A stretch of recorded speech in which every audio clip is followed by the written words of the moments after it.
rien ni personne, aussi bien dans le cadre bilatéral que multilatéral, ne nous imposera à nous, les politiques de personne.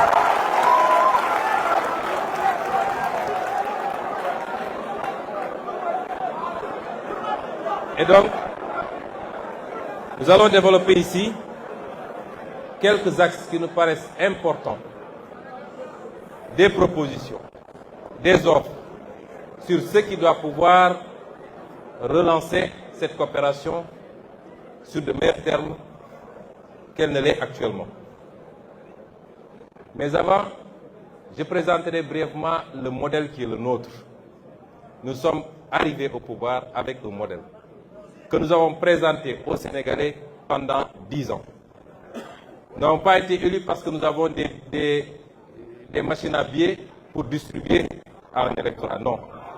Nous avons été élus sur la base d'un programme, d'un projet, d'une vision. Et de manière synthétique, c'est quoi cette vision? Pour nous, l'Afrique peut et doit être une importante locomotive de la croissance mondiale. Pour cela, elle n'a prioritairement besoin.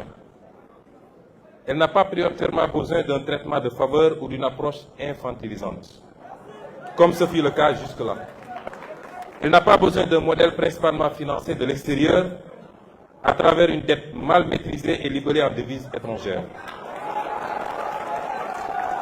ou d'un afflux d'investissements directs étrangers exclusif du secteur privé national qui génère une croissance extravertie du fait, entre autres, d'un taux de change fixe.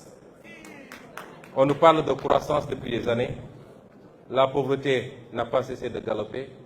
Le chômage n'a pas cessé de monter. Parce que cette croissance n'est pas faite par et pour les Africains.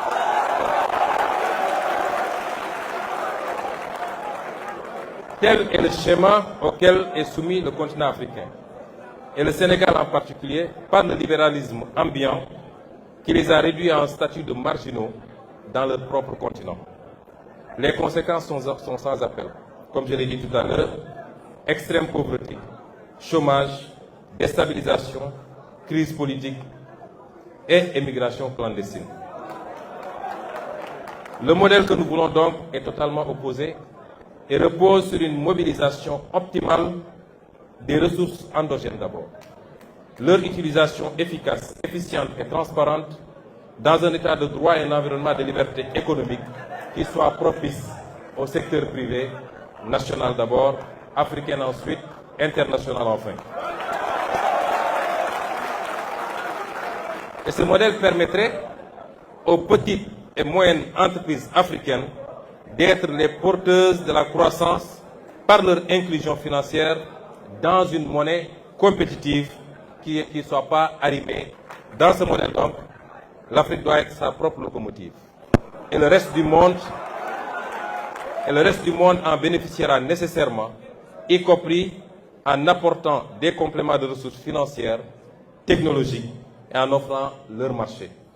Dans cette perspective, la France, l'Europe doivent et peuvent rester des partenaires principaux, voire privilégiés, du Sénégal et de l'Afrique. Il y a des atouts dans la relation entre les deux continents et entre votre pays et le nôtre. Ces atouts sont indéniables. Nous ne sommes pas là pour faire du nihilisme absolu. Le premier atout, c'est que nous partageons cette culture ou cette soif au niveau des peuples, en tout cas, de la démocratie et du libre choix des peuples. Je crois que le Sénégal a suffisamment démontré à travers les années, malgré les crises que nous avons traversées, que c'est un peuple qui est très attaché à sa liberté et à sa démocratie. Nous partageons également une histoire. Le Sénégal, la France, l'Afrique, l'Europe, c'est plusieurs siècles d'histoire dont les vestiges architecturaux sont encore très visibles dans tous les pôles urbains du pays.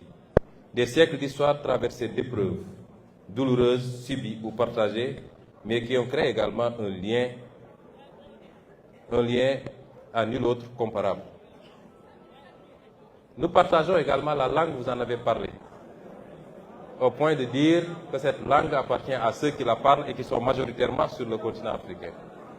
Nous partageons cette option sous réserve de notre option également ferme de travailler à la promotion et au développement de nos langues nationales.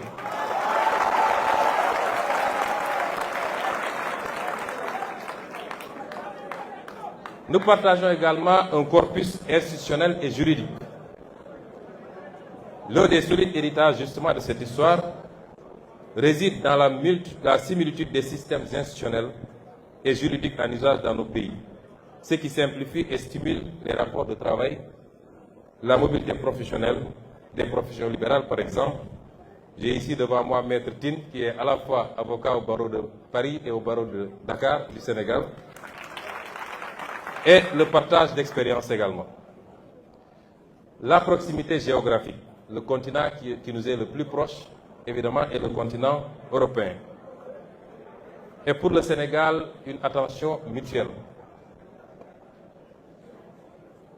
Tous ces éléments sont des prérequis qui peuvent valablement présager de relations privilégiées et riches si l'on sait leur donner les orientations adaptées au contexte et à l'époque. Quels sont les contours qu'il faut lui donner? Nous avons une marche extraordinaire de progression dans nos relations, dans le domaine de la technologie, de l'intelligence artificielle, comme on l'a dit tantôt, de l'efficacité